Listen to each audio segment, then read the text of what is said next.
Alhamdulillahirabbil alamin wa bihi nasta'in ala umuri dunya waddin wassalatu wassalamu ala asyrafil anbiya'i wal mursalin wa ala alihi wa sahbihi ajma'in amma ba'du. Rabbi shrah li sadri wa yassir li amri wahlul 'uqdatam min lisani yafqahu qawli. Yang Umma hormati seluruh musyrifat, ustadzah, pengasuh, asatidz, santri-santri, terkhusus Maskal Hufat dimanapun berada di Bintaro, Bogor, Medan, Jambi, Padang, dan tempat-tempat lainnya, juga seluruh teman-teman yang bergabung pada hari ini. Alhamdulillah, hari ini kita bertemu lagi dalam kajian virtual penuh manfaat. Hari ini langsung saja yang akan kita bahas adalah mengenai Siti Maryam. Teman-teman sekalian, dalam membahas Siti Maryam tentu banyak sekali kisah beliau disebutkan di dalam Al-Quran. Teman-teman bisa sambil memegang Al-Qurannya, karena kita akan sama-sama lihat bagaimana nama beliau ini disebutkan di beberapa surah di dalam Al-Quran. Saking mengidolakan beliau, Umma pribadi memilih nama beliau sebagai nama anak pertama, karena begitu luar biasanya kisah dari seorang Siti Maryam. Maka teman-teman dimanapun berada, di sini bergabung seluruh banyak juga lembaga-lembaga Quran, lembaga-lembaga bahasa Arab, para santri maupun teman-teman dari umum yang menyempatkan diri di hari Jumat ini. Mari kita lihat mengenai Siti Maryam dan mari kita kenal lebih dekat siapa itu Siti Maryam. Atau di agama lain juga disebutkan juga dengan nama-nama yang lain, tapi kita menyebutnya Siti Maryam. Siapakah Siti Maryam itu, teman-teman sekalian? Kalau kita lihat Siti Maryam disebut namanya juga dalam hadis, ada hadis riwayat Hakim disebutkan di sana, Sayyidatu Nisa'i Ahlil Jannati Arba'un. Pemuka wanita ahli surga itu ada 4. Siapa saja itu? Ada Maryam bintu Imran, ada Siti Maryam, kemudian yang kedua adalah Fatimah bintu Rasulullah sallallahu alaihi wasallam, ada Siti Fatimah, kemudian yang ketiga ada wa Khadijah binti Khuwailid, ada Siti Khadijah, dan yang keempat adalah wa Asia, ada Asia. Untuk beberapa kisah ini sudah Uma ceritakan di dalam YouTube. Kalau teman-teman mau mendengar silahkan, terutama kisah tentang Siti Asia ini juga sudah ada kisahnya di YouTube Siti Nadewi Channel ya. Baik, hari ini kita akan fokus membahas mengenai Siti Maryam, teman-teman sekalian. Dari Ali radhiyallahu anhu, Nabi SAW bersabda dalam hadis riwayat Bukhari Muslim, wanita terbaik yang pernah ada adalah Maryam putri Imran dan Khadijah, terbaik di masanya masing-masing. Begitulah teman-teman semua. Kemudian teman-teman lihat juga bagaimana pujian-pujian diberikan oleh Allah Subhanahu wa taala untuk orang yang luar biasa ini, seorang wanita yang luar biasa ini. Juga teman-teman bisa lihat dalam surah Ali Imran ayat ke-42. Allah Subhanahu wa taala berfirman, A'udzubillahi minasyaitonir rajim. Wa idz qalatil malaikatu ya Maryam innallaha astafaki wa tahharaki wastafaki 'ala nisa'il 'alamin. Dan ingatlah ketika malaikat Jibril berkata, wahai Maryam, sesungguhnya Allah telah memilih kamu, mensucikan kamu, melebihkan kamu atas segala wanita di dunia yang hidup di masa kamu. Ya, jadi yang semasa kamu, yang hidup di masa itu. Jadi bagaimana mulianya, luar biasanya sosok Siti Maryam sampai namanya diabadikan di dalam surah ke-19 di dalam Al-Quran, dan namanya banyak disebut di berbagai macam surah. Salah satunya adalah surah Ali Imran dan juga tentu saja surah Maryam. Mari kita kenal lebih dekat dengan keluarganya Siti Maryam.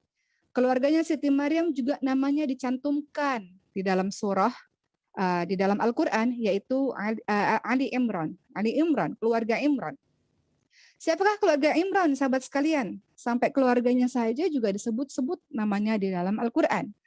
Baik, kita lihat bahwa keluarga Imran ini adalah keluarga yang luar biasa mulia, dan Allah Subhanahu wa taala memilih keluarga ini dibanding dengan keluarga-keluarga lainnya karena keagungannya mereka. Teman-teman lihat dalam surah Ali Imran ayat 33 sampai ke 34, Allah Subhanahu wa taala berfirman yang artinya, sesungguhnya Allah telah memilih Adam alaihissalam, Nuh alaihissalam, dan keluarga Ibrahim dan keluarga Imran, artinya keluarganya Siti Maryam, keluarganya Imran, melebihi segala umat di masa mereka masing-masing sebagai satu keturunan yang sebagian turunan dari yang lain. Dan Allah Maha mendengar lagi Allah mengetahui. Jadi Allah sendiri juga sudah menyebutkan bahwa salah satu keluarga yang dipilih oleh Allah Subhanahu wa taala adalah keluarga Imran.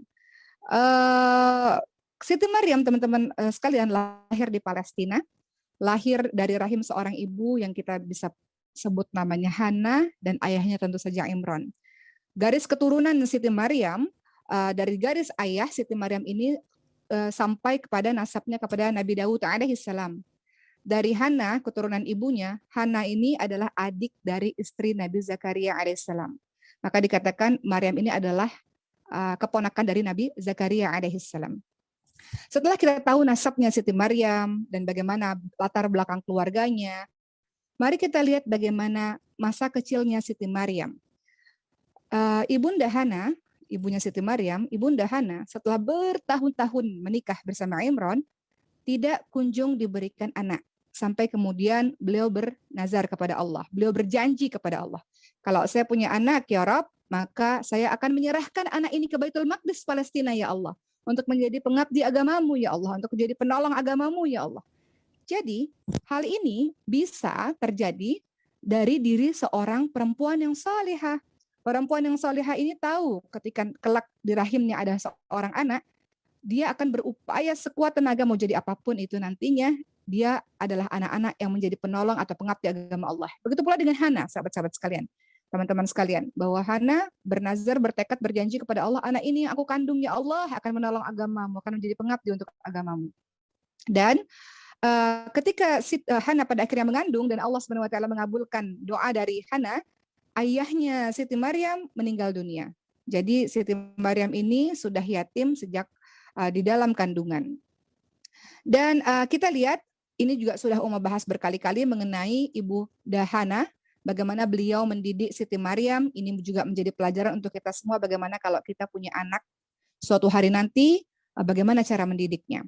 Jadi dalam surah Ali Imran ayat 35 sampai 37, Uma akan bahas singkat saja karena kita akan lebih fokus kepada keseharian dari Siti Maryam. Pola pendidikannya Ibunda Hana kepada Siti Maryam ada 4, teman-teman sekalian, ya, ada 4. Ada 5, ya. Jadi yang pertama dalam surah Ali Imran ayat ke-35, teman-teman lihat di situ bagaimana Ibunda Siti Maryam berdoa kepada Allah Subhanahu wa taala. Apa kata beliau? Inni nadartu laka ma fi batni muharraran fataqabbal minni innaka antas samiul alim. Ibunda Siti Maryam mengatakan, ya Allah, sesungguhnya aku bernazar ya Allah, kalau anak yang dalam kandunganku ini kelak akan menjadi hamba yang solih dan dia akan menjadi orang yang berkhidmat di Baitul Maqdis. Jadi Ibunda Siti Maryam pertama adalah dia bertekad anaknya menjadi anak yang menjadi penolong agama Allah. Kemudian yang kedua, teman-teman lihat, Ibunda Siti Maryam juga mendidik Siti Maryam dengan cara memberikan nama anak itu dengan nama yang baik. Kita lihat dalam surah Ali Imran ayat ke-36. Wa inni samaituha Maryam. Ibunya memberikan nama Siti Maryam. Jadi kita kalau punya anak kelak, teman-teman sekalian atau teman-teman yang sudah punya anak, maka berikan nama anak-anak itu nama-nama terbaik. Nama terbaik itu adalah salah satunya Abdullah, Abdurrahman, atau Abdu, hamba Allah, ditambah dengan nama-nama baik Allah. Nama baik-baik juga bisa dengan nama para orang-orang salih, nama para nabi, para sahabat-sahabat nabi. Nama yang baik juga adalah nama sifat-sifat. Misalnya kalau kita pengen anak kita jadi penghafal Quran, hafidh atau hafidhah, kasih saja nama seperti itu. Itu nama-nama baik yang kelak akan menjadi doa. Jadi Ibunda Hana memberikan nama baik kepada Siti Maryam, pola pengasuhan nomor 2. Nomor 3, dalam surah tetap Ali Imran ayat ke-36, Ibunda Hana, Ibunda Siti Maryam itu senantiasa mendoakan Siti Maryam agar tidak diganggu oleh syaitan. Kita lihat dalam surah Ali Imran ayat ke-36, kalimatnya adalah wa ini samaituha Maryam wa inni wa'idzuha bika wa dzurriyyataha minasyaitonir rajim. Jadi Ibunda Siti Maryam berdoa, aku mohon perlindungan untukmu, aku mohon perlindunganmu untuknya dan anak cucunya dari gangguan syaitan yang terkutuk. Yang keempat, Ibunda Siti Maryam, teman-teman bisa lihat pola pengasuhannya adalah memberikan Siti Maryam kepada orang terbaik, yaitu Nabi Zakaria alaihissalam di tempat terbaik, yaitu di Baitul Maqdis Palestina. Teman-teman lihat dalilnya dalam surah Ali Imran ayat ke-37. Di sini ada kalimat wa kaffalaha Zakaria. Jadi anak itu diasuh, dididik, dibimbing oleh Nabi Zakaria alaihissalam di Baitul Maqdis. Jadi kalau kita mau punya generasi yang baik, maka pilih lingkungan yang baik, pilih orang-orang sekitar yang baik, supaya anak itu tumbuh dengan baik. Sebagaimana Siti Maryam. Dan yang terakhir, pola pengasuhan dari Ibunda Hana, Ibunda Siti Maryam adalah memberikan makan yang terbaik. Memberikan makan minuman yang terbaik untuk anak-anak. Tentu saja halal dan thayyib. Kalau Siti Maryam mendapatkan makanan langsung dari Allah Subhanahu wa taala dalam surah Ali Imran ayat 37. Ketika Siti Maryam sudah diasuh oleh Nabi Zakaria, kerjaannya sehari-hari berdoa, beribadah kepada Allah, banyak sekali makanan di kamarnya Siti Maryam, di tempatnya Siti Maryam, sampai Nabi Zakaria heran. Nabi Zakaria bertanya, "Ya Maryam, anna laki hadza?" Maryam, ini dari mana? Kamu dapetin makanan ini semuanya dari mana? Kemudian Siti Maryam mengatakan, "Huwa min indillah." Ini dari Allah. Jadi Siti Maryam istimewa, teman-teman sekalian. Beliau mendapatkan makanan langsung dari Allah Subhanahu wa taala. Itu artinya kalau kita lihat dalam kehidupan sehari-hari, kita mau jadi orang yang taat, atau teman-teman di sini juga ada yang ikhwan ya, mau jadi orang yang salih, kita mau jadi orang yang salihah, maka salah satu yang harus kita perhatikan adalah makanan, minuman yang masuk ke dalam tubuh kita haruslah yang halal dan thayyib. Berikutnya, teman-teman sekalian, kita masuk lagi kepada sifat-sifat Siti Maryam. Sifat Siti Maryam, hal ini terlihat dalam surah At-Tahrim ayat ke-12. Siti Maryam memiliki sifat atau karakter atau kebiasaan menjadi wanita yang taat. Kita lihat Allah Subhanahu wa taala berfirman yang artinya dalam surah At-Tahrim ayat ke-12, ingatlah Maryam binti Imran yang memelihara kehormatannya. Beliau seorang gadis yang suci, beliau seorang gadis yang tak tersentuh oleh siapapun. Kemudian di situ dijelaskan lagi, maka kami tiupkan ke dalam rahimnya sebagian dari ruh ciptaan kami, dan dia, Maryam, membenarkan kalimat Rabb-nya dan kitab-kitabnya, dan dia termasuk orang yang taat, orang yang qanitin, orang yang taat. Maryam disebut-sebut sebagai orang yang al-qanitin, orang yang taat, taat kepada Allah Subhanahu wa taala.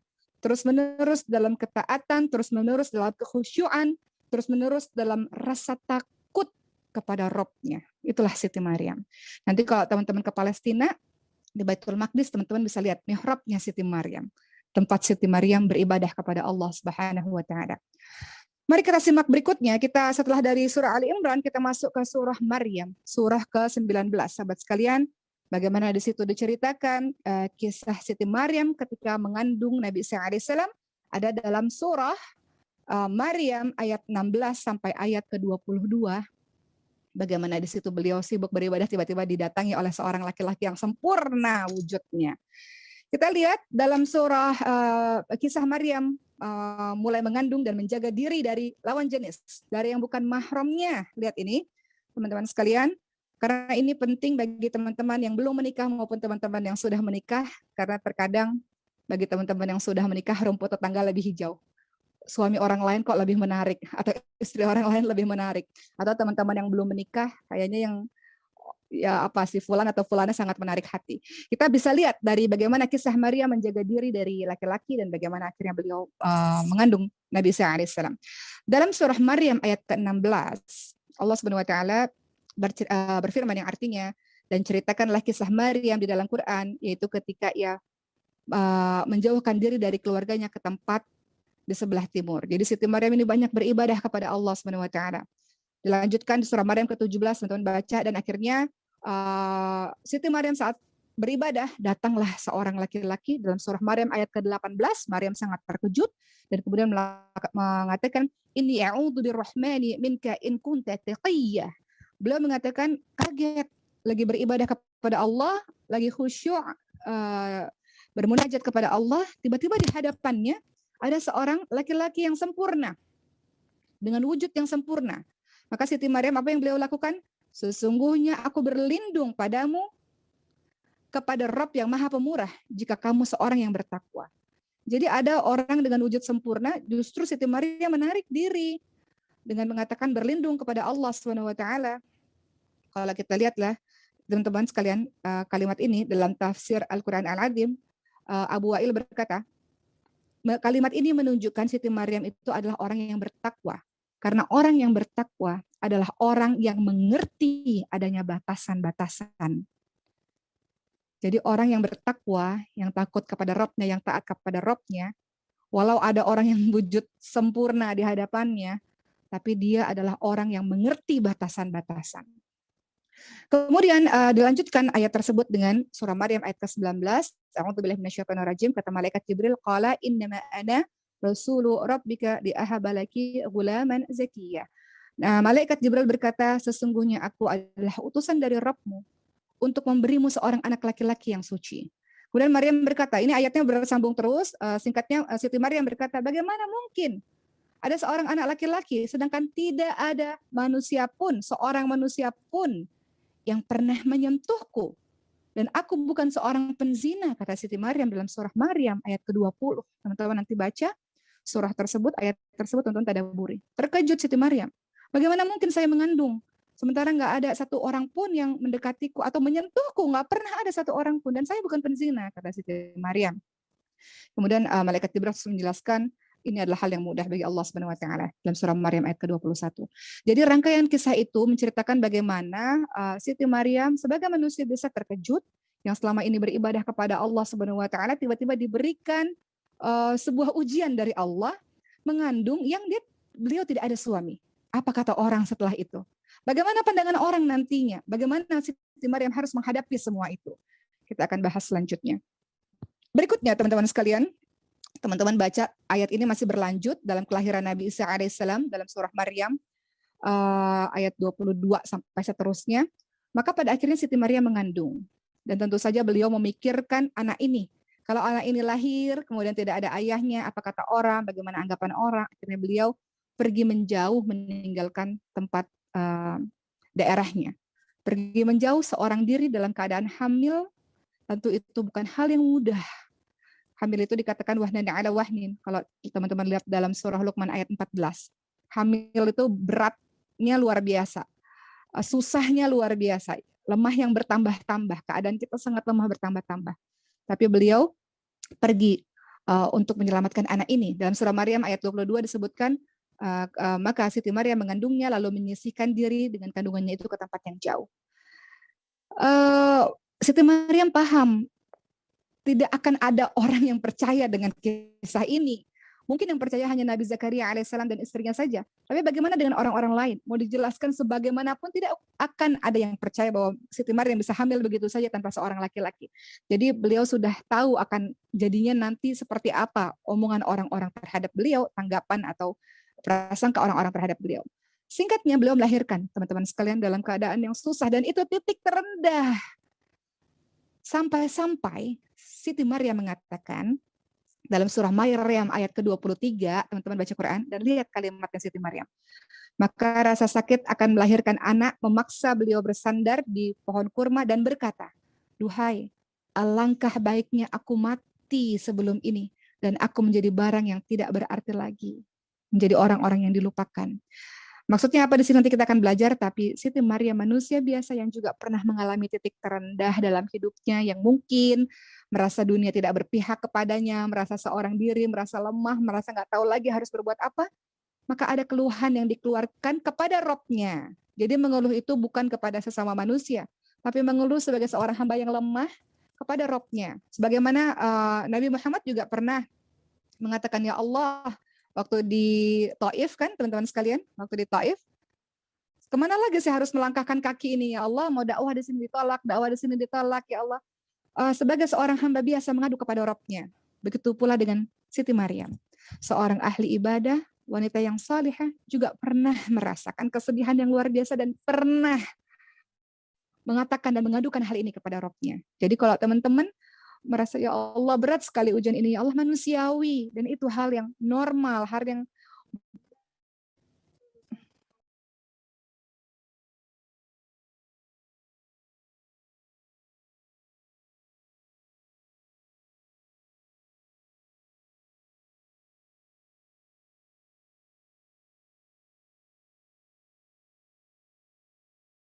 baik. Maaf ya. Hah? Ya, buku kuningnya sebentar ya, ini karena Maryamnya lagi sekolah online jadi sebentar. Baik, sebentar ya, 1 menit.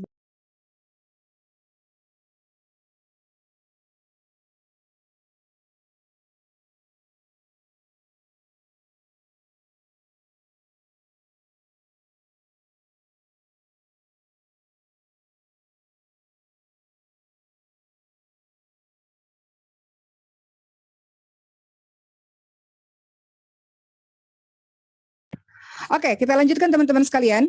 Jadi kita lihat dalam kisahnya. Siti Maryam di sini, beliau manusia biasa yang juga mengalami titik terendah dalam kehidupannya. Begitu pula dengan kita, kita bukan Wonder Woman atau mungkin laki-laki juga bukan berarti nggak boleh menangis. Terkadang dalam kehidupan kita sedih, terkadang dalam kehidupan kita susah, dan kita mengadu kepada Rabb kita. Begitulah yang dilakukan juga oleh Siti Maryam. Kemudian kita lihat cerita berikutnya, teman-teman sekalian. Apa yang terjadi dengan kisahnya Siti Maryam? Berikutnya adalah ketika akhirnya beliau melahirkan dengan berat, dengan keadaan yang begitu lemah, dan merasa ya Allah berat sekali ya Allah. Dan lihat bagaimana Allah menghibur Siti Maryam dengan mendatangkan malaikat Jibril. Teman-teman lihat dalam surah Maryam ayat ke-24. Jadi kita tahu dalam kehidupan kita sedih sekali, tapi setelah itu pasti ada pertolongan Allah Subhanahu wa taala, ada jawaban dari Allah Subhanahu wa taala. Sebagaimana Siti Maryam sedih dan berat sekali sampai akhirnya datanglah malaikat Jibril menghibur Siti Maryam. Apa kata malaikat Jibril? Janganlah engkau bersedih, kata malaikat Jibril. Sesungguhnya Rabbmu telah menjadikan anak sungai di bawahmu. Jadi Siti Maryam diberitahu ini ada sungai, bisa minum di sini. Ini ada pohon kurma, bisa menggoyang-goyangkan kurma untuk engkau makan. Jadi di situ jawaban dari Allah Subhanahu wa taala bahwa hai Maryam, kau tidak sendiri. Wahai Maryam, ada pertolongan Allah, ada petunjuk dari Allah, dan semua ini akan selesai pada waktunya nanti. Dan Allah tidak pernah meninggalkan dirimu. Begitu pula dengan kita, teman-teman sekalian. Wahai teman-teman, jangan bersedih. Apapun itu yang terjadi kepadamu, ada yang meninggalkah di antara anggota keluarga kita pandemi, setiap hari kita dengar kabar orang yang meninggal dunia misalnya. Ada orang yang meninggalkan diri kita, atau ada orang yang sakit yang kita cintai, atau kita kesusahan dalam ekonomi, atau ada hutang, atau bangkrut, atau apapun itu, jangan sedih. La tahzan, innallaha ma'ana. Sesungguhnya Allah bersama kita. Allah cuma pengen lihat nih sampai titik mana nih tahannya, bersabarnya sampai titik mana. Setelah itu Allah datangkan pertolongan, percaya itu teman-teman sekalian. Sebagaimana Siti Maryam seorang diri, nggak tahu lagi ya Allah, udah capek ya Allah. Aku jadi orang yang dilupakan saja ya Allah, kata Siti Maryam. Tapi dengan kesabaran beliau tetap teruskan perjuangan itu dan Allah kasih tahu. Ya, Allah kasih petunjuk melalui malaikat Jibril. Dan perhatikan dalam surah Maryam ayat ke-26. Di situ ada kalimat, maka makanlah, minumlah, dan bersenang-senanglah. Kata Allah Subhanahu wa taala. Disuruh makan, yuk jangan terlalu sedih berlama-lama. Nih istilahnya nih ya teman-teman sekalian, jasadnya diperhatikan yuk. Makan, minum, senang-senang. Jasadnya sehat, hatinya sehat. Sesungguhnya setelah kesedihan nanti insya Allah nanti akan ada kebahagiaan, akan ada kemudahan. Itu cerita dari Siti Maryam. Kemudian Allah SWT meminta, kalau teman-teman baca di sini ya, dalam kisahnya Siti Maryam dari ayat ke-16 sampai ayat ke-36, di situ dijelaskan bahwa Allah SWT meminta Siti Maryam untuk tidak bicara. Apapun yang terjadi, jangan bicara dulu, disuruh diam dulu, nanti kita akan lihat hikmahnya apa. Baik, berikutnya teman-teman sekalian, kita akan lanjutkan kisah ini. Setelah Siti Maryam melahirkan, sudah makan, sudah minum, sudah lebih kuat, membawa bayi, akhirnya pulang ke kampung halamannya. Dalam surah Maryam ayat ke-27, teman-teman lihat di situ. Maka Maryam membawa anak itu kepada kaumnya dan menggendong bayi itu, dan kaumnya berkata, qalu ya Maryam, laqad ji'ti syai'an fariyya. Wahai Maryam, sesungguhnya kamu telah melakukan sesuatu yang sangat mungkar. Sudah diprediksi nih kalimat-kalimatnya akan keluar begini. Cemooh, cercaan, kata-kata yang kasar ditujukan kepada wanita yang salihah ini. Lalu dalam surah Maryam ayat 28 dikatakan lagi, dicela lagi, diejek lagi, diolok-olok lagi. Ayahmu itu bukan orang yang jahat dan ibumu bukan seorang yang penzina. Kenapa kamu bisa punya anak tidak ada ayah, istilahnya seperti itu. Jadi kalimat-kalimat itu Siti Maryam sudah tahu. Tapi Siti Maryam diminta oleh Allah jangan berkata sepatah kata pun, jangan balas kata-kata itu. Nanti ada cara Allah membuka sebenarnya kisah yang terjadi. Jadi sabar, jangan reaktif, jangan apa-apa komentar, jangan apa-apa membalas. Kadang kita teman-teman sekalian, kalau kita lihat dalam kehidupan sehari-hari, kadang kita cepat panas. Ada orang berkata demikian cepat panas, ada orang berkata sesuatu di sosial media balas cepat panas. Tapi kita bisa lihat belajar dari Siti Maryam, tenang dulu, engkau perlu waktu untuk menenangkan dirimu. Ketika sudah tenang nanti kata-kata yang keluar akan lebih baik, perbuatan yang keluar akan lebih rasional, akan lebih bijak dibanding dalam keadaan panas engkau berkomentar mungkin akan bisa memperkeruh suasana. Kira-kira seperti itu yang kita bisa belajar dari kisah Siti Maryam. Teman-teman lihat, pada akhirnya siapa yang menjelaskan keadaan itu? Bukan dari mulutnya Siti Maryam, tapi dari mulutnya sang bayi Isa alaihissalam. Makanya Nabi Isa alaihissalam itu punya mukjizat, yaitu bisa bicara sejak bayi. Teman-teman lihat, dalam surah Maryam ayat ke-29 masih diceritakan kisah ini, ketika orang-orang bertanya, kok kamu bisa begitu Maryam? Kamu itu dari keluarga baik-baik, bukan keluarga penzina. Kok bisa kamu melakukan perbuatan yang sangat mungkar? Siti Maryam hanya menunjuk bayinya. Apa kalimat dalam surah Maryam ayat ke-29? Ketika Maryam menunjuk bayinya, orang-orang berkata, bagaimana kami akan bicara pada anak kecil, pada anak bayi yang masih dalam gendonganmu? Kemudian Nabi Isa alaihissalam dengan mukjizat Allah, beliau berkata dalam surah Maryam ayat ke-30, sesungguhnya aku ini hamba Allah, dia memberikan aku kitab dan menjadikan aku seorang nabi. Dan dijelaskan lagi, beliau berkata lagi dalam surah Maryam ayat ke-31, dia menjadikan aku seorang yang diberkati di mana saja aku berada, dan dia memerintahkan aku untuk mendirikan sholat dan menunaikan zakat selama aku hidup. Dan berbakti kepada ibuku, dan dia tidak menjadikan aku seorang yang sombong lagi celaka. Kemudian dilanjutkan lagi dalam surah Maryam ayat 33, dan kesejahteraan semoga dilimpahkan kepadaku pada hari aku dilahirkan, pada hari aku meninggal, pada hari aku dibangkitkan hidup kembali. Jadi semua orang terdiam ketika mendengar kebenaran itu, teman-teman sekalian. Itulah kisah tentang Siti Maryam dan Nabi Isa alaihissalam, dan bagaimana cara Allah menyingkap kebenaran dari seorang wanita suci yang dipilih pada masa itu. Maka apa hikmah yang kita bisa dapati dari kisah Siti Maryam ini, teman-teman sekalian? Apa pembelajaran yang bisa kita ambil? Yang pertama, dari seluruh kisahnya yang sangat luar biasa. Pertama, Siti Maryam mengajarkan kepada kita sikap hati-hati pada seorang lawan jenis yang tidak kita kenal. Sikap berhati-hati terhadap yang bukan mahram, yang datang kepada diri kita. Artinya kalau kita lihat dalam kehidupan yang sekarang, berteman boleh saja. Seorang muslimah harus punya banyak teman. Terkadang kalau tidak punya banyak teman mungkin agak susah juga. Misalnya nih, lembaga Maskam Hufat, semua mayoritas perempuan, kemudian tidak ada teman laki-laki, bagaimana bisa mengembangkan yayasan ini untuk kebermanfaatan umat misalnya. Jadi berteman silakan saja, tapi ada batas-batas yang harus dijaga dalam pertemanan laki-laki dan perempuan. Jadi Siti Maryam mengajarkan pada kita yang pertama, hati-hati terhadap bukan mahram yang datang kepada kita. Hati-hati dengan itu. Berteman boleh, tapi ada batasan. Yang kedua, mengingatkan agar laki-laki asing atau perempuan asing itu agar menjauh daripadanya. Kalau sudah terlalu dekat, menjauh. Nanti kalau semakin dekat, khawatir akan terjadi apa-apa. Nah, itu sebabnya di dalam hadis diceritakan ada 7 golongan orang yang akan mendapatkan naungan dari Allah di padang mahsyar pada saat tidak ada naungan lain, adalah pemuda-pemudi yang ketika pemuda-pemudi yang meninggalkan sesuatunya karena Allah Subhanahu wa taala, atau pemuda-pemudi yang ketika diajak untuk melakukan perbuatan tidak baik, dia mengatakan ini akhafullah. Saya takut kepada Allah. Pemuda-pemudi yang sudah tertarik sama orang nih, dan kemudian mau lebih lanjut terhadap orang tersebut yang bukan mahramnya, tapi dia ingat kepada Allah, dia katakan ini akhafullah, saya takut kepada Allah. Akhirnya dia memilih menjauh. Banyak sekali hadis-hadis teman-teman sekalian yang menceritakan betapa terhormatnya orang-orang yang seperti ini. Termasuk juga orang-orang yang terjebak di dalam gua, kan? Ingat kisah itu dalam hadis riwayat muttafaqun alaih. Terjebak dalam gua, ada batu besar, mereka nggak bisa keluar. Akhirnya mereka berdoa dengan wasilah kebaikan. Salah satunya, mereka ada yang berdoa, ya Allah, saya suka sama orang ini ya Allah. Suka banget. Dan dia juga mau sama saya. Di saat kami mau berlanjut, kemudian saya takut kepadamu, wahai Allah. Saya ingat padamu, ya Allah. Saya cinta sama dia, saya suka sama dia. Tapi saya lebih mencintaimu, ya Allah. Jadi saya tinggalkan dia. Ini akhafullah, saya takut kepada Allah Subhanahu wa taala. Maka Allah nilai itu amal salih, karena Allah tahu itu tidak mudah. Seseorang yang kita senang, kita dihadapkan dengan di depan muka kita tuh ada orang ini, tapi kita lebih memilih Allah, itu dinilai sebagai sesuatu yang besar di hadapan Allah Subhanahu wa taala. Sama kisah Nabi Yusuf alaihissalam, kalau teman-teman ingat. Nabi Yusuf itu disenangi oleh Zulaikha.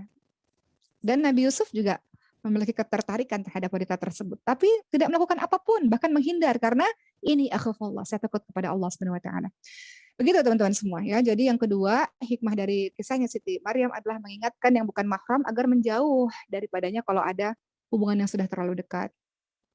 Kemudian yang ketiga yang kita bisa lihat dari Siti Maryam adalah kita bisa beradu argumentasi kok.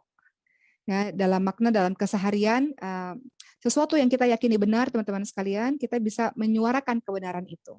Tentu dengan cara-cara yang baik. Ini dalam segala hal, walaupun dalam kisah ini Siti Maryam berargumen bersama dengan malaikat Jibril, tapi kalau kita mau bawa dalam kehidupan sehari-hari, kalau ada sesuatu yang kita yakini itu benar dan itu prinsip kita, maka kita boleh kok untuk bersuara, teman-teman sekalian, sesuai dengan keyakinan kita, kebenaran kita dengan cara yang baik. Jadi bukan berarti sering teman-teman dengar perempuan itu harus pemalu. Pemalu di sini bukan pemalu dalam menyuarakan kebenaran, bukan. Pemalu dalam buat dosa itu pemalu. Tapi maksudnya ada kalanya kita bersuara kok kalau kita yakin itu sesuatu yang benar untuk menyelamatkan diri kita maupun menyelamatkan banyak orang. Katakan yang benar itu benar, yang salah itu salah. Kemudian yang keempat yang kita bisa belajar dari Siti Maryam, menyisihkan diri, seorang diri. Terkadang dalam kehidupan kita perlu loh untuk mengasingkan diri. Siti Maryam mengasingkan diri untuk membuat keadaan menjadi lebih baik, untuk membuat dirinya menjadi lebih tenang. Begitu juga Nabi Muhammad. Ingat Nabi Muhammad juga sering mengasingkan diri ke Gua Hiro. Begitu pula dengan kita, sahabat-sahabat sekalian. Kadang di hiruk pikuknya dunia ini, kita perlu waktu untuk menyisihkan diri, mengasingkan diri, untuk merasa lebih tenang, untuk bisa berpikir, untuk bisa lebih dekat dengan Rabb kita, untuk bisa lebih khusyuk. Ada waktu-waktu yang kita harus menyisihkan diri dari keramaian. Kita mengevaluasi diri kita berpikir tentang umat atau apapun itu. Jadi miliki waktu untuk mengasingkan diri. Atau kalau kita korelasikan dalam kehidupan kita yang sekarang, teman-teman yang tahajud itu, teman-teman kan sedang mengasingkan diri, berdua-duaan dengan Allah Subhanahu wa taala. Kelima, hikmah dari kisah Siti Maryam adalah boleh kok mengeluh dalam kondisi tertekan. Mengeluh berlebih-lebihan nggak boleh. Mengeluh berlebih-lebihan nggak boleh. Tapi sebagai manusia biasa, bukan mengeluh ya, mengadukan kesedihan kita. Boleh kok. Kita ini manusia biasa yang nggak selamanya kita super dan kuat, teman-teman sekalian. Kadang kita lemah, kadang kita sedih, kadang kita terjatuh. Bilang saja sama Allah, ya Allah, saya sedih ya Allah. Saya sakit ya Allah. Kasih tahu perasaan kita, Allah Subhanahu wa taala tahu perasaan kita, tapi ngomong saja. Sebagaimana Siti Maryam, ya Allah, manusia biasa, normal. Tapi hanya disampaikan kepada Allah Subhanahu wa taala, nggak boleh menunjukkan kelemahan, kesedihan, apalagi di sosial media. Mengadukan kesedihan kepada Allah, nangis di hadapan Allah Subhanahu wa taala kalau teman-teman merasa beban hidup teman-teman terlalu berat atau ujian Allah bertubi-tubi, bilang sama Allah, ya Allah saya sedih, ya Allah kasih saya kekuatan untuk bisa melewatinya. Boleh kok. Sesekali sebagai manusia biasa kita betul-betul down dan mengadu kepada Allah Subhanahu wa taala. Kenapa ya Allah? Manusiawi, hal yang manusiawi. Baik, maaf ya. Berikutnya teman-teman sekalian.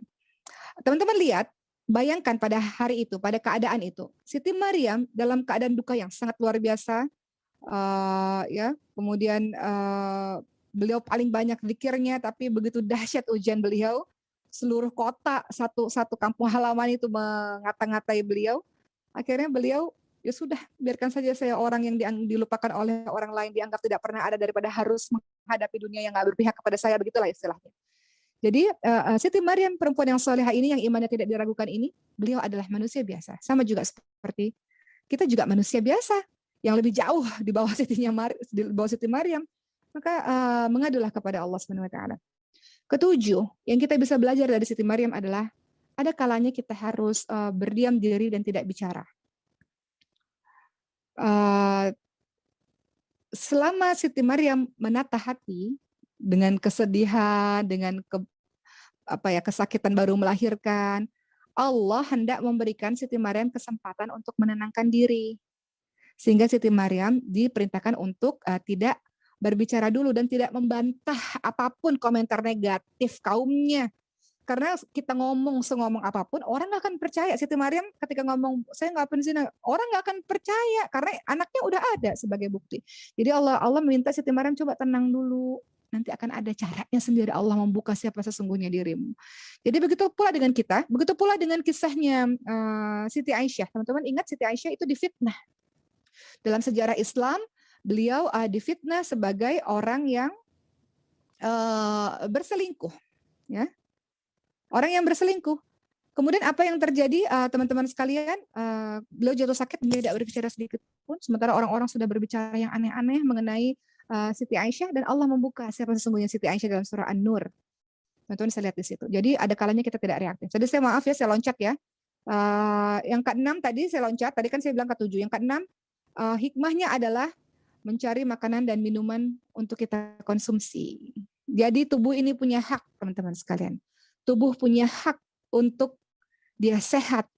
Kita ini mau menjalankan kegiatan segala sesuatu itu tubuhnya harus sehat. Kalau engkau tidak makan, tidak minum hanya karena engkau sedih, semakin terpuruk dan semakin sakitlah dirimu. Maka Siti Maryam ini diminta oleh Allah, ayo makan, ayo minum dan senang-senang. Tubuhnya sehat, hatinya juga sehat. Sehingga engkau bisa kuat dalam menghadapi berbagai macam persoalan kehidupan ke depannya. Kalau engkau tidak mau makan, tidak mau minum, hati juga bersedih terus-menerus, semakin rapuhlah dirimu. Itu yang keenam ya, tadi hikmah Siti Maryam. Yang ketujuh tadi berdiam diri dan tidak berbicara. Artinya adalah teman-teman paham kapan kita harus bicara, kapan saat kita harus diam, kapan saat kita menenangkan diri, kapan kita harus mulai menjelaskan, itu ada waktunya. Tapi bayangkan, kalau teman-teman dalam kondisi marah, dalam kondisi tidak baik, kemudian teman-teman langsung bicara, apa jadinya? Mungkin akan semakin runyam keadaan itu. Kemudian yang kedelapan, dari Siti Maryam kita belajar tabah dalam menjalani segala macam cobaan. Yang kedelapan, tabah dalam menjalani segala macam cobaan. Percayalah, ujian yang terjadi kepadamu itu nggak seberapa dibanding ujian orang-orang lain. Jadi jangan pernah merasa menderita sendirian. Banyaklah kisah-kisah ya teman-teman sekalian, bagaimana kita harusnya fokus kepada kebahagiaan yang Allah kasih daripada kesedihan yang Allah kasih. Makanya saya ingat sekali kalimat ibu saya waktu anak saya, anaknya Uma yang Sulaiman ini dokter bilang ada sindrom, waktu di rumah sakit masih nangis, kata ibu, coba Oki ingat kebahagiaan yang Allah berikan tuh udah berbelas-belas tahun. Ini Allah lagi kasih sedikit aja kesedihan. Masa kemarin yang senang-senang mau diterima, yang kesedihan yang cuma sedikit ini nggak diterima. Jadi jalani saja. Begitu kata ibu saya, yang saya teringat akan kisahnya, Uma teringat akan kisahnya Nabi Ayub alaihissalam dalam surah Al-Anbiya 83. Nanti teman-teman lihat di situ. Bagaimana Nabi Ayub alaihissalam juga dalam waktu singkat dikasih sakit kulit sampai kaumnya meninggalkan. Anak-anaknya semua meninggal dunia, hartanya habis, lengkap semua penderitaan. Kemudian beliau selalu mengatakan, ini masani yaqduru anta arhamur rahimin. Ya Allah, saya sakit ya Allah. Engkau yang maha pengasih lagi maha penyayang. Masih prasangka baik. Karena Nabi Ayub tahu, kemarin puluhan tahun dikasih bahagia. Sekarang cuma dikasih secuil kesedihan. Mengeluh terus-menerus, keras terus-menerus, mengeluh atau mengadukan kesedihan, boleh, tapi tidak sepanjang waktu. Sampai engkau tidak mau bangkit lagi. Sebagai manusia biasa mengadu boleh, tapi bangkit lagi setelah itu. Jadi yang ke-8 dari kisah Siti Maryam, ayo tabah dalam menghadapi segala macam cobaan. Kisahmu itu tidak seberapa dibanding kisah orang-orang lain yang lebih menyedihkan dibanding dirimu. Jadi fokus pada kebahagiaan yang kau miliki dibanding dengan kesedihan yang cuma secuil Allah berikan.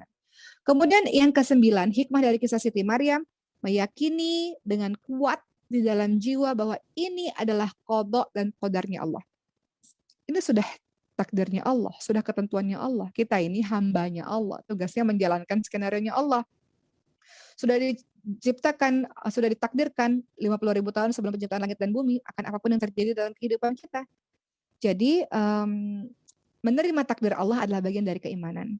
Kemudian yang ke-10 adalah sabar dan tidak putus asa. Orang yang putus asa itu, bayangkan kalau teman-teman dari Siti Maryam, apa yang teman-teman lakukan? Orang-orang yang putus asa itu, nih salah satu contoh sahabat sekalian. Berat sekali kehidupan saya.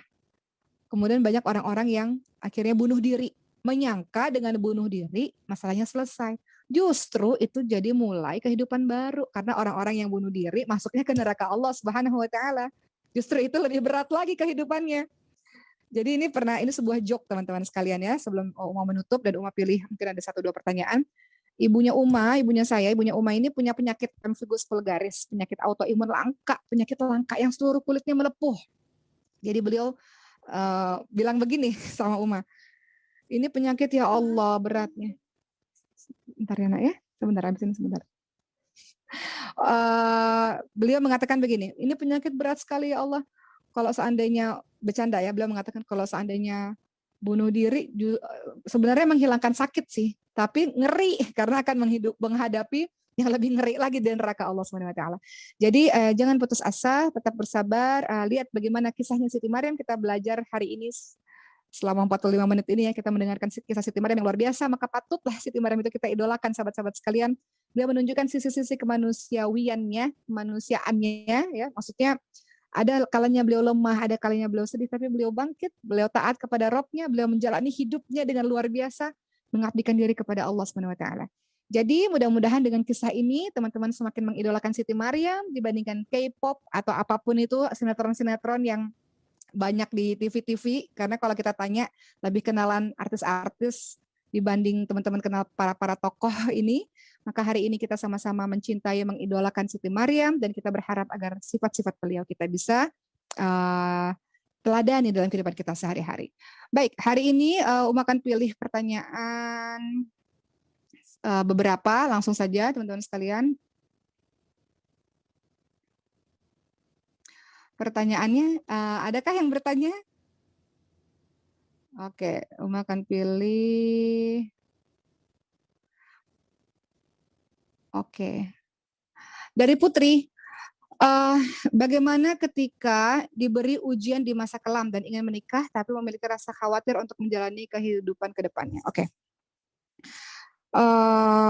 Ada seseorang yang punya masa yang kelam, entah itu mungkin dalam keluarganya, Uma berasumsi seperti itu, sehingga membuat ia trauma untuk membina rumah tangga ke depannya. Kemarin sudah kita bahas sebenarnya. Beberapa hari yang minggu-minggu yang lalu sebenarnya sudah kita bahas bagaimana orang yang ingin menikah tapi kemudian dia banyak ketakutannya. Minggu lalu kita bahas dengan tema kenapa takut menikah ya kalau tidak salah. Di situ sudah dibahas betulnya. Kalau kita mau menikah adalah sebuah amal saleh, sebuah ibadah. Teman-teman sekalian, namanya ibadah pasti syaitan itu nggak suka. Makanya kalau orang sudah berumah tangga, iblis itu punya singgasana di atas laut dan punya pasukan-pasukan khusus untuk melakukan berbagai macam kerusakan. Salah satunya pasukan-pasukan khusus untuk menceraikan suami istri. Itu tugasnya. Jadi kalau ada setan yang mengatakan, wahai iblis, saya sudah menceraikan suami istri, maka itu setan yang berprestasi karena berhasil memisahkan suami istri. Karena ibadah yang sangat luar biasa nilainya, sehingga pasti banyak bisikan-bisikan dari syaitan yang membuat kita ragu-ragu. Padahal kita sudah siap lahir batin. Kita sudah merasa perlu dan wajib untuk menikah. Tapi kata syaitan jangan, malah syaitan akan menggiring engkau untuk tidak dalam pernikahan tapi dengan perbuatan maksiat, pacaran dan sebagainya. Jadi untuk teman-teman semua kalau merasa trauma dengan itu, yang harus teman-teman lakukan adalah mengobati trauma. Teman-teman harus paham bahwa tidak semua orang punya rumah tangga yang mungkin berantakan atau mungkin rusak seperti itu. Teman-teman harus tanya kepada orang yang sudah puluhan tahun rumah tangganya harmonis. Sering datang ke rumah tangga yang harmonis, rumah tangga yang baik, yang puluhan tahun bisa berjalan dengan baik. Tanya apa rasanya. Sehingga teman-teman punya gambaran bahwa pernikahan nggak melulu loh soal KDRT misalnya. Pernikahan nggak melulu loh soal saling mencela satu sama lain. Banyak pernikahan berhasil, banyak pernikahan yang sakinah, mawaddah warahmah, yang harusnya pernikahan seperti itu dengan segala macam perjuangan di dalamnya. Jadi yuwaswisu fi sudurin nas minal jinnati wan nas, banyak syaitan akan membisik-bisiki supaya tidak melakukan amal ibadah itu. Dengan teman-teman mendekatkan diri kepada Allah dan mendengarkan kisah-kisah berhasil dalam rumah tangga, insya Allah, dan laki-laki itu laki-laki yang baik. Tapi ingat, dalam setiap rumah tangga pasti ada yang namanya ketidaksempurnaan. Karena dia tidak sempurna, kita juga tidak sempurna. Kita saling melengkapi. Insya Allah dengan begitu akan lebih positif dalam yakin untuk menikah. Insya Allah. Terakhir, pertanyaan terakhir sebelum kita tutup. Oke. Dari Awan Dasari, bagaimana cara menyucikan hati atau mungkin menenangkan hati yang terlalu banyak kecewa dan merasakan kesedihan supaya hidup damai dan tenang? Ala bidzikrillah tatma'innul qulub. Itu jawabannya. Dengan mengingat Allah, hati kita akan jadi lebih tenang. Kita terkadang bingung cari ketenangan di mana. Cari ketenangan harus pergi kemana dulu, cari ketenangan harus kemana dulu. Mungkin sesekali itu perlu, tapi sebenarnya yang jauh lebih penting daripada itu adalah ada pada dirimu sendiri. Ala bidzikrillah tatma'innul qulub. Mungkin engkau kurang banyak berzikir kepada Allah Subhanahu wa taala. Mungkin engkau kurang mengingat Allah. Mungkin engkau kurang membaca Al-Qur'an, ayat-ayat Allah. Maka paksakan dirimu dengan minta kepada Allah agar dimudahkan supaya banyak lisannya berzikir, dimudahkan agar menikmati dalam baca Al-Qur'an. Banyak orang baca Quran tapi nggak menikmati. Nikmat iman dan Islam salah satunya adalah ketika engkau ibadah engkau menikmati. Maka bersyukurlah kepada Allah kalau di sini ada teman-teman yang baca Quran, teman-teman nikmat. Teman-teman salat, teman-teman nikmat. Itu nikmat iman dan nikmat Islam. Jadi cara supaya kita happy, supaya kita gembira adalah yang pertama, banyak berzikir kepada Allah, banyak ingat Allah, banyak baca Quran. Kemudian yang kedua, berteman dengan orang-orang yang saleh. Kita lihat wajahnya adem, kita lihat wajahnya mengingatkan diri kepada Allah, kita lihat wajahnya kita ngerasa kecil, ingin sekali soleh seperti dia. Banyak-banyak bergaul dengan orang-orang yang seperti itu.